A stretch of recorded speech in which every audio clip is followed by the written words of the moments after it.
Hello, beautiful moms and entrepreneurs. My name is Charisse Walker, and I'm your host of the Unbreakable Mompreneurs podcast. This is a place where we come together to learn, grow, and inspire. So sit back, relax, and let's get started.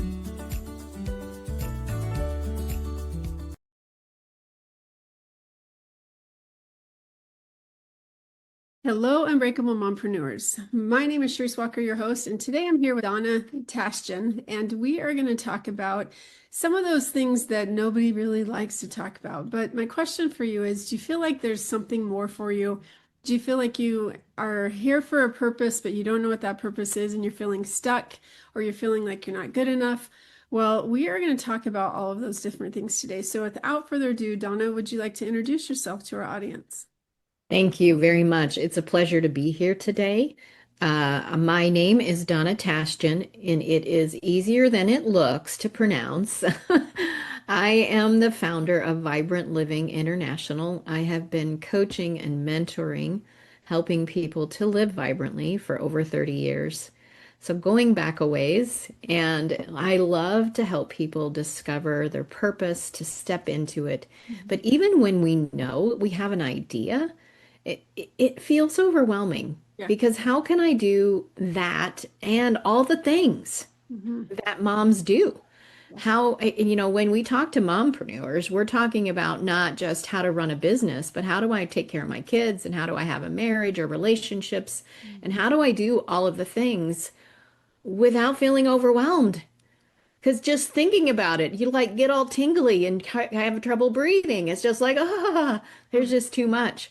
So, just a little bit more about me personally. I've been married for over 40 years. I have 3 adult kids. I have 7 grandkids. I had my first business at 19. I've been an entrepreneur for a lot of years and learning how to juggle it all. And not that I do it all right, but it's discovering really how to get, I call it our sweet spot and how to do that. So that's a little bit about me. What do you think would be a good question to start with? Well, I think that if you do know your purpose, and it's true because we're going to talk about imposter syndrome, but I want to talk to those people that there's 5 questions that you have to help people unlock their purpose. So, what are those 5 questions?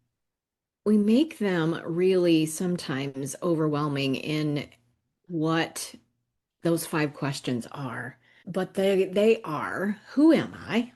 Mm. Uh, where am I from? Why am I here? What can I do? And then where am I going? And that is like a 2-hour teaching I do. Yep. Yep. So covering that in this podcast will be a little bit to cover, but those are the 5 questions. I love those. And I was actually raised on those questions. We talk about those things all the time because I do believe that if you know who you are, um, where you're wanting to go, and it's just, why are you here? If you know those, then you know who you are and you're grounded. And so Yeah. I do agree, it takes much longer to talk about those things. So we'll let people and our listeners, we'll talk about how to find you and what to do Right, later. right. But say that, okay, I've answered those questions. I know what I'm supposed to do. Like this book right here, the book that I wrote, Flipping the Iceberg, I know what I'm supposed to do with that. But it's hard because I'm starting that out. Mhm. And yet I have this very vibrant real estate and lending business. And so it's hard Mhm. to say, okay, well, I'm just going to stop doing that because it does very, very well to now go to this. And so then it's like you start to, okay, well, imposter syndrome. Oh, do people really want to hear about this? Or do they really want Mhm. to know this? Or, and so now, and I believe it's not more as imposter syndrome as it might be, you know, the person on your left shoulder, the devil, like whispering these little things trying to stop you from doing stuff. So how do you reclaim that, what we talk about or what you talk about, the God-given identity? And how do you get over that? Yeah, one of the first things that I will comment on what you said is we seem to think it needs to be either or.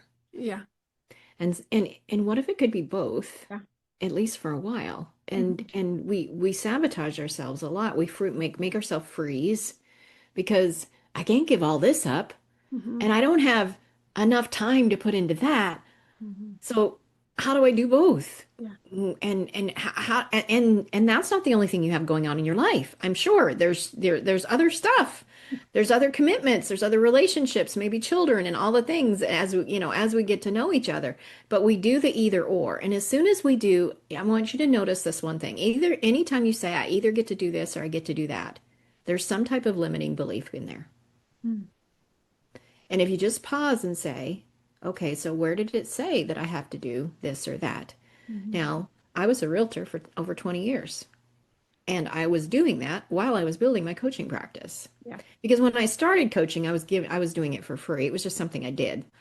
And it wasn't something, there's so many things that lead to our purpose that we just do without thinking why we do them. And it's just like, doesn't everybody do that? I do that. When it's just one of those things Mhm. and we don't recognize our own gifts. Yeah. And so when we say either or, and it came to a place where I'm like, I no longer want to do real estate. Mhm. I'm going to do this full time. I'm able to do this and really give my all. Now, was it perfect when I made that leap? No, it Mhm. wasn't perfect, but there came a time where it was like, okay, now I can make a choice, but I don't have to do either or. And Yeah. so I want you to notice that first of all, is that if there is a either or, I either get to be a great business owner or a good mom. That's a really common one, but who said? And so, what if there was a way? Mhm. And so, just saying that, well, what if there was a way? You Mhm. begin to think different and you see things different rather than it closing our mind to any possibilities of even God speaking to us. So, that's the first thing I notice about what you said. The second thing is we're so many times when we talk to people about starting a business, they're telling get a business plan, who's your market and what's your messaging, how are you going to do all of that kind of stuff? And your mind steps into overwhelm because all of the things, I'm like, I don't know how to do all that stuff. I haven't done all that stuff yet. And getting a business coach to help you do that, it's very analytical Mhm. most of the time. I'm different because I'm going to start with a spirit first.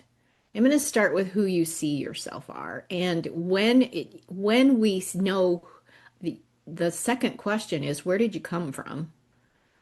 Is we skip that a lot. And I'm not talking about the town you were born in.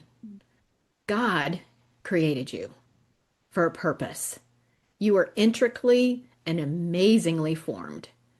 No matter what your upbringing was, God has a purpose and a plan for you, and He wants to know you. And so knowing whose you are and building that relationship and what does that look like? And I'm not talking about religion.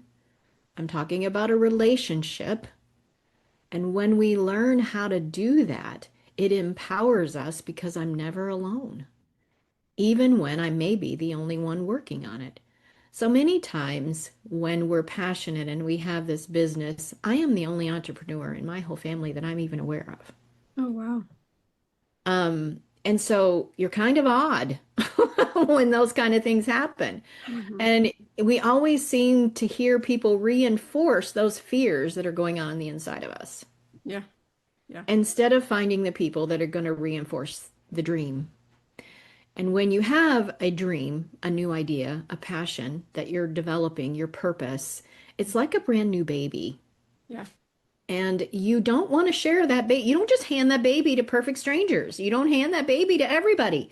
But we're so excited. We want to tell everybody. Mhm. And we end up then being discouraged because we've told everybody. We've told the wrong people, if you will. The people who've never had a dream or don't desire to do more and or whatever it is. And so it reinforces the fears. You mentioned the imposter syndrome. I'm keeping going. So if you have a question, just interject. Oh, But I really like that. And I think because you said so much that I could unpack, but I don't want to because it's so good. And I think that sometimes, because in previous podcasts I talk about, there was one of my coaches that she said, okay, I want you to write yes on one side of a note card, no on the other. And so she's like, every single time you hold up this card, are you saying yes or are you saying no? Because you're saying yes to something and you're saying no to something else. And I think sometimes, like, depending on who you coach with or depending on different things, I do believe that. Like, if you're saying yes to this at this moment, like I'm saying yes to doing my podcast, which means now I'm saying no to following up with some other stuff. So right. our time, you can only do people think you can Correct. multitask. You can't. It's one Can't. thing at a time. Right. But that doesn't mean that for this hour I can do this and for this hour I can do this. Correct. And that's what I love is that I want to make sure that our listeners know that yes, you can do multiple things. And I do like Yes. multiple, not just that Right. business and but Right. it's how to manage your time. Like I've made a Absolutely. conscious effort now that school's back in session that I'm home to pick up my daughters and Right. ensure that I have time with them to talk about their day. And in the past, it's like walk home or do this. But no, I'm now changing my hours where it's like, Correct. nope, I need to be home at this time. And if you have a problem with that, well, I can talk to you later. Correct. Or we probably aren't a good fit. Yeah. So let's talk about your alignment advantage. And I love that you have all these like buzzwords, right? Yeah. That talks about your focus, your strength, and time for breakthrough. So let's expand on that for a little bit. Sure. I do want to touch as well in the alignment part about the imposter syndrome in that is so oftentimes we try to fight fear Mhm. as if it's an enemy. And I'd like you to think about shifting that just a little bit Mhm. because that part of you that wants to keep you safe Mhm. is where's those fears come from. Yeah. And it's almost as if you speak to that part of you and say, I know you're afraid that we'll fail and we'll fall flat on our face. Mhm. But what if you just join with me and we'll just take one step at a time? Mhm. And that becomes an inner alignment instead of feeling like you're fighting yourself.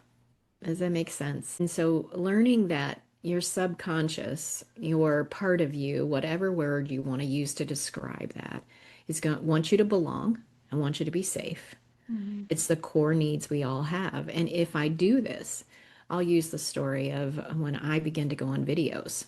Now, I've been coaching a long time before internet. So, and I would do phone calls and Zoom was around, but nobody seemed to use it until COVID. And then everybody was using it. But even before that, it's like, everybody said, YouTube's the way to go, Donna, you need to do videos. And everything within me was repelling Yeah. against videos, which is hilarious because I'm on camera all day long now. And I'm like, I never, so I got my coach. I'm like, I got to figure out why. Mhm. Why is this such a thing with me? And being visible in my childhood meant I was in trouble or I was being ridiculed, made fun of, or it was it was hurtful. Something was hurting me. And so therefore, without even realizing it, going on video is now putting me out for the world Mhm. to criticize me and to be whatever. It was not positive. And I had to rewrite my story on what that meant. What did being visible meant for me? Because none of that was happening in my life today. It was stuff from my childhood, Yeah. but I was still living the story Mhm. today. And so it's recognizing the fears and embracing them as opposed to, I just need to suck this up and do it. Can you imagine doing a video going, oh, all right, I can do this? And then, like, it comes across completely different than coming from a place of love and peace and relaxed. And I'm just like, I'm here. And so, but instead of fighting that imposter syndrome, I've learned to help people to turn fear into excitement, Mhm. to rewrite your story because fear is excitement without the breath. Think about when you're fear Mhm. and what does somebody say? Breathe, take a breath. Yeah. And it's just so learning to change your fear into that. And alignment is discovering, and I don't know that we ever stop discovering Right. who we are Mhm. and what our gifts are. Who I was in my 20s and my purpose in my 20s was raising children. Well, I started my first nonprofit then, but it's just, but it's what was my purpose at that stage in my life Mhm. is different than now. Yeah. And so allowing your purpose to blossom, to grow, to expand instead of being rigid. It sounds like I don't know all about you and all the things, but you're involved in real estate, which you have a passion for, but then you have this book. And so you're multifaceted Yeah. of what you are and allow that to be. And not that you're not, but Right. just using you as an example and allow that to blossom and realize that different decades, I use that because there's really seasons, There are. you will be doing different purposes. And so, like, I had a vision in my 20s, I would be speaking on large stages. I did it some, Mhm. but what's happening today is completely different. Mhm. And so just because you get the vision earlier on in your life doesn't mean that it's for now. Yeah, I agree with It's that. something you're growing in and learning how to do better. And anyway, that's a little bit about alignment.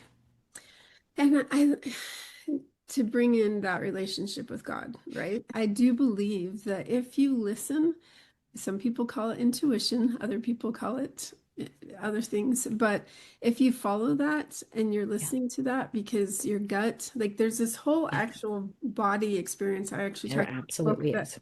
that the gut and the heart and the brain, they're all interconnected. And um, it's just fascinating to find out how it works. But if you're listening to that, you're being molded to Yeah, what you need to become so that you can, like the vision you had about you being on stage, you had to go through a journey to be able I to did. grow and to be able to do that. I remember I started teaching college at 22 and Hmm. it was sociology, right? And so I'm talking about these different things. Well, I didn't have life experiences at 22. Like I didn't. Right. I'm in high school, but these people that I'm teaching are much older than me, some old enough to be my dad at that point. Hmm. And I had no experiences that I could draw from because I hadn't lived life yet. And so I'm Right. like talking about TV shows and I'm talking about Hmm. different things to try to create um some type of a connection. And it's Hmm. funny now because I look at myself, I wish I could be sitting in the room of me at 22 and go, oh my Hmm. gosh, you're so naive, you know? Yeah, but you were doing it. Yeah, And right. and so celebrating that you did it, even if you didn't know it all, you know what you know today, Yeah. because that's always going to be the case in growing in that. Yes, I often, when I'm teaching on the spiritual intelligence, I will say, how many of you in the room made a decision when you didn't listen to your gut and you regret it? It's Mhm. like every hand in the room will go up because we've all not listened. Yeah. We've minimized it, talked ourselves out of it, all kinds. And some of them are quite serious situations that we could have saved ourselves from because our our intuition, our gut really does know. And it is connected to God in a way that we cannot, in our finite mind, even explain away. We keep trying to explain how it works, but how that mind body connection and soul and all of that is connected.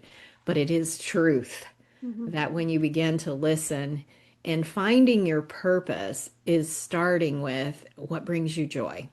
Yeah. What do you do that's easy that you don't even think that much about? It's like me not recognizing fully that I was a coach until later on. It's just someone else said, "Donna, you're a coach." And I'm thinking football coach, screaming at people. And I'm like, that's not who I am.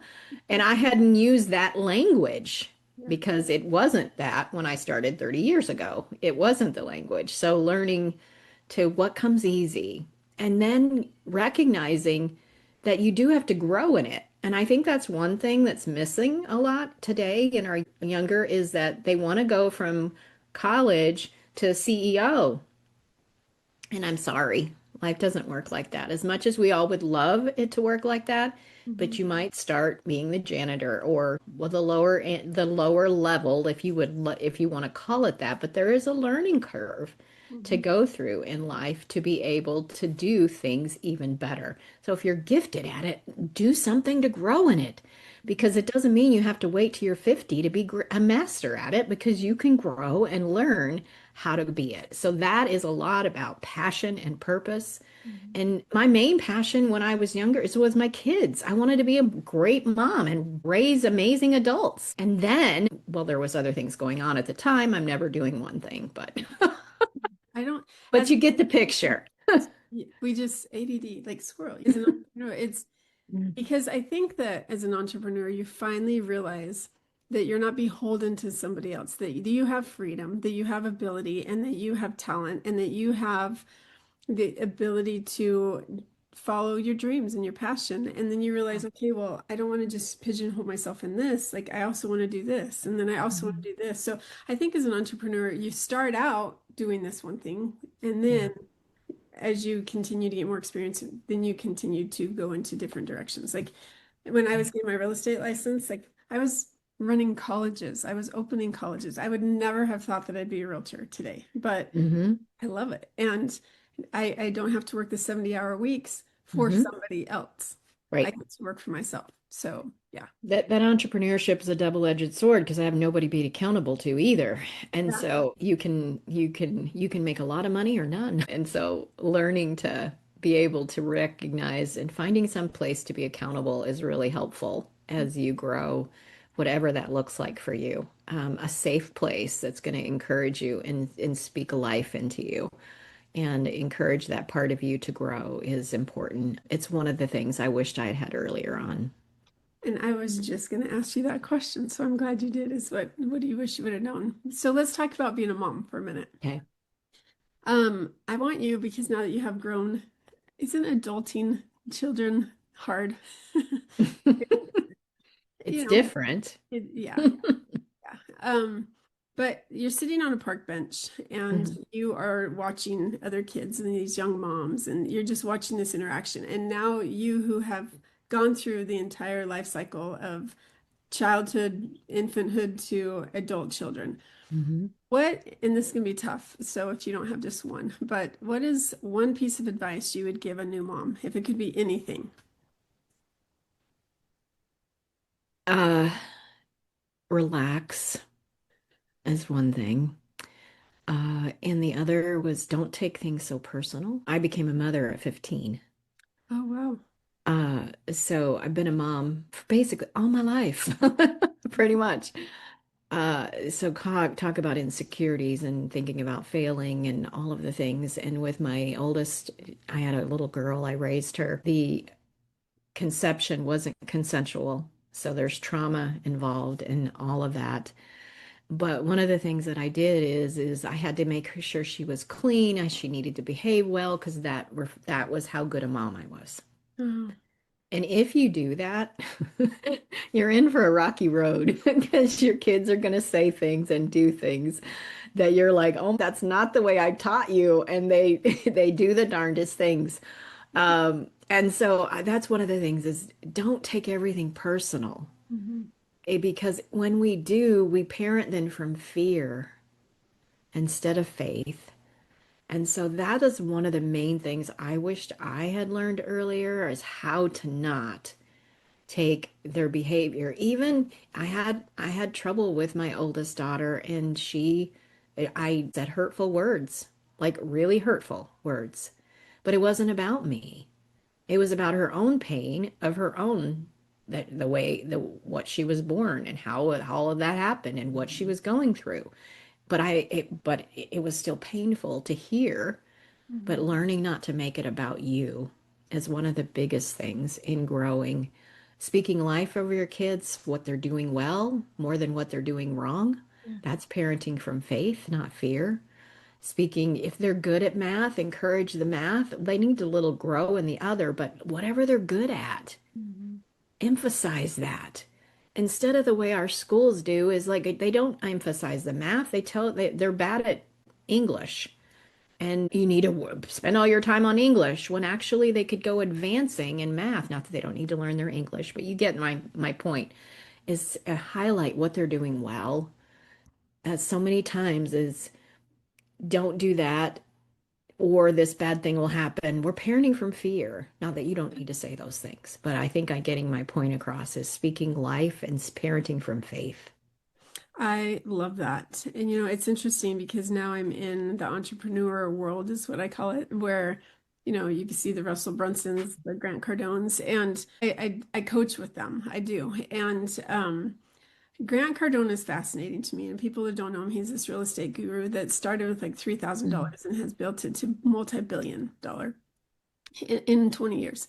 And it's really interesting to sit in a meeting with him because he's one of those that the mom probably was like, oh my gosh, he's just such a horrible kid. And he's very open about his story, which I'll let him tell. But It's interesting because he has grown, and seeing him in a meeting, because I'm in a pretty intimate room with him because of the program, and it's funny because he is so good at what he does, Yeah. but he's good at what he does. And so I imagine him as this ADD kid that was just a troublemaker in high school. And if Yeah. people, like if people could, and specifically teachers and parents, if we could recognize, like you talked about, the talents that our children have and focus on those, like a perfect example is the America's Got Talent, the Hmm. kid who he was blind and autistic, and yet he's this beautiful singer and piano player. And his mom was able to like Yeah. funnel into that. And I'm like, oh, but then you're like, oh, I was this horrible mom. I should have done better. Right. And it's not that at all. It's okay. How can you change for today? I was having a conversation with Right. my son yesterday, and he's 25, and I see the long road. Like I had him when I was Hmm. 25. So I'm like, okay, you're my age. So you should be here. Hmm. He's not. And so it's like, okay, wait a second. But he is in his own road. And so he responded because we were talking about job career choices. And he's, in my opinion, another dead end job where it's like, here's a career path. And he could have at least interview or apply. And he didn't. And so he's like, Mom, I'm an adult. I can make my own decisions. And I said, Son, why do you have to say you're an adult? I'm very well aware that you're an adult. Well, because you're guilting me into this. I'm like, I'm not guilting. There's a misunderstanding. I want what's best for you and to even just try for this. And I think, and he explained his reasoning and rationale. I'm like, okay, it's your life, Charlie Brown. It is. He's old enough Yeah. to make his own decisions. But I just find it interesting right now. My kids, it's like, what have I done? Where they're like, I'm an adult. It's like, okay. And I think Yeah. your advice of we have to relax and not own their choices is very Yeah. real, It is very real. One of the biggest things I learned with adult children is don't give advice. Yeah. And it's You're so not going to hard take it because anyway. we've done everything, did you go to the bathroom? Have you eaten? Did you sleep? And all of the things all of their life, and all of a sudden they believe they're adults. Mhm. They're truly not adults yet, but they believe they're adults. We thought we were adults at that age too. And is not give advice. Mhm. It's ask questions. Oh, I like that. Unless they ask for advice, it's not wanted. And so what I've done is I pray for what I want for them in prayer Oh, and watch it change in the natural. I handle it in the spiritual. mhm. I speak life and what I want. Like right now, I'm praying for my grandkids' future spouse. He's 5 years old. One of them is 5 years old. So it's like it's praying into the future for Mhm. what you want in the future. I'm building a legacy now. It's not, I'm with mine. And so that is one of the biggest things is they don't, as soon as you start giving advice, they feel minimized. Yeah, that's true. And it isn't your intention. It's not what you're trying to do at all. But instead, if I could just throw an idea out there and about that other job is, son, did you see that job? What were your thoughts about that? Yeah. And shut up. It's so hard to shut up. It's Yeah. so hard to shut up and just shut up and say, okay. He gets like, I don't really like that field, Mom, because then you can hear what they actually are thinking. Right. But as soon as they get defensive, they're not going to tell you what they're thinking. Mhm. It's harder to get them to talk. Hindsight's a wonderful thing, but those are some of the things that I've learned the hard way. That's so good because when he told me his reasoning why, I'm like, okay, now I get it. I'm not going to bring Yeah. it up again. All Yeah. right, so our time is way past. So my Yes. question for you is if our listeners wanted to learn more about you or have you help them, how would they do that? The best way is my website, and it is the letter I, vibrantliving.com. I've got my blog, podcast, the way to talk to me, and any events that I'm holding are all on that. And so I'm also on social media, but that my website has all the latest information. So that would be great. It's been a pleasure to be here today. Yeah, we could keep talking, but I know we both. Yes, we could. Thank you so much. And Unbreakable Moms, I hope that you've learned like what is your passion? What are you here for? And what do you want to do? And then having the confidence to step into that. We are here for you, and we hope that you go make it a great day. Beautiful moms, remember, you are unbreakable. Keep illuminating the world with your strength, pursuing your dreams, and reveling in the splendor of motherhood. This is Charisse Walker, bidding you farewell for now. Stay tuned for more empowering conversations on the next episode of the Unbreakable Mompreneurs podcast. Until then, keep shining bright. Signing off with love, Charisse Walker.